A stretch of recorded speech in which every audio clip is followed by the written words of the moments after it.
Room 419, Howard Johnson's Motor Lodge. Binoculars. Walkie-talkie. Notepad Wednesday, Thursday, Friday. Nothing of particular value. Saturday. A careful man with careful hands and 30 years of federal trade. He'd wired rooms for the company once. He knew the tools of the listening grade. He pressed a small device against the phone on Larry O'Brien's line, then retired across the water to wait for the intelligence divine. But the bug on O'Brien's telephone, my dear, wasn't singing what they'd hoped to hear. The quality was poor, the leads were thin, and Liddy said, "We need to go back in." Listening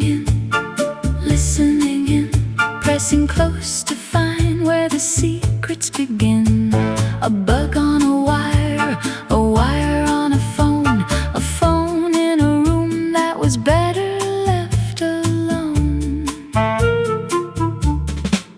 Young Alfred at the window with his glasses and his pad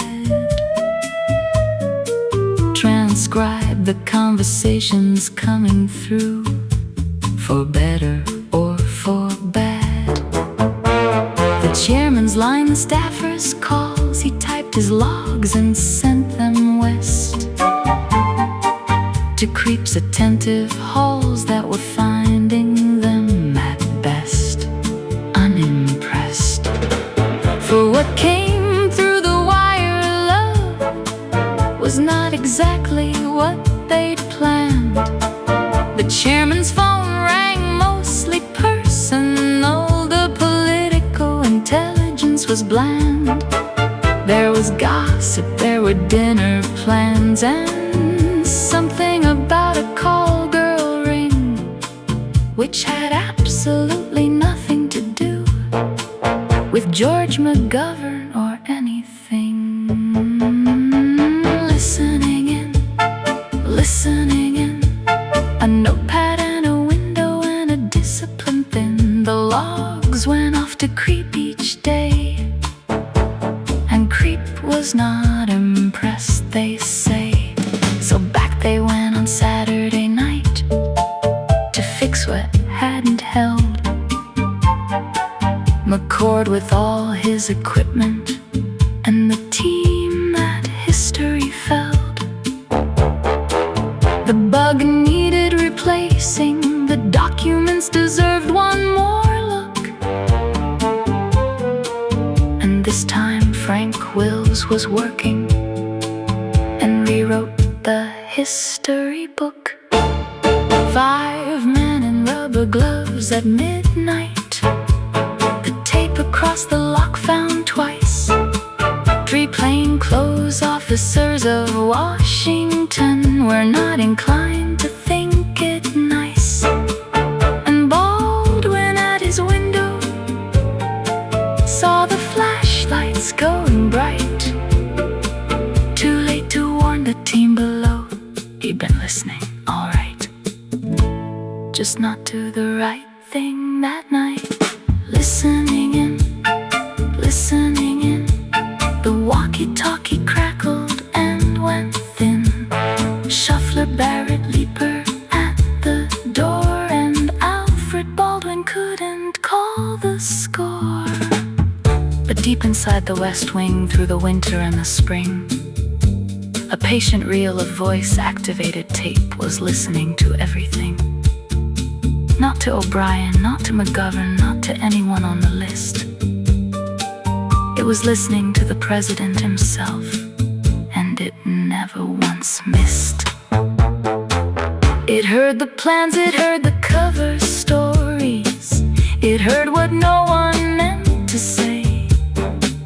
It heard how the CIA obstruct the FBI on a warm June 23rd day. And it filed it all, my love,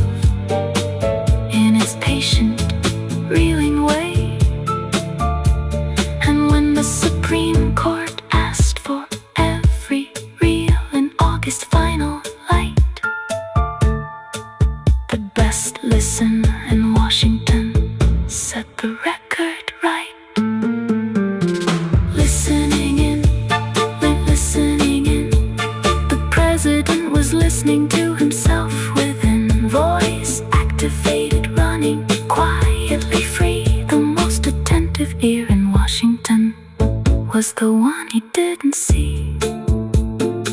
And then the whole of Washington became a set of ears. Sam Irvin Senate chamber listened through the summer's long frontier, and the television cameras carried every syllable out wide. 30 million Americans listening in from the inside.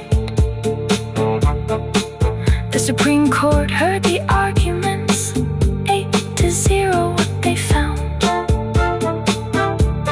Jaworski's team played back the reels and wrote down every sound. And Howard Baker's question rolled across the marble hall. What did the president know? And when? The tapes answered for them all. Listening in, yes, listening in. The whole republic pressed its ear against the din. From a bug on a phone on the 6th floor, dark to the Oval Office, real to the Senate's listening arc. Listening in, oh, listening in. From the Howard Johnson window to the court's discipline, everyone in Washington was listening, dear. But the loudest thing they heard was what Nixon didn't mean anyone to hear. The Howard Johnson's is a parking lot now, room 419, a memory at best. But somewhere in the National Archives, the reels roll on without a rest. 3,700 hours of presidency unwound.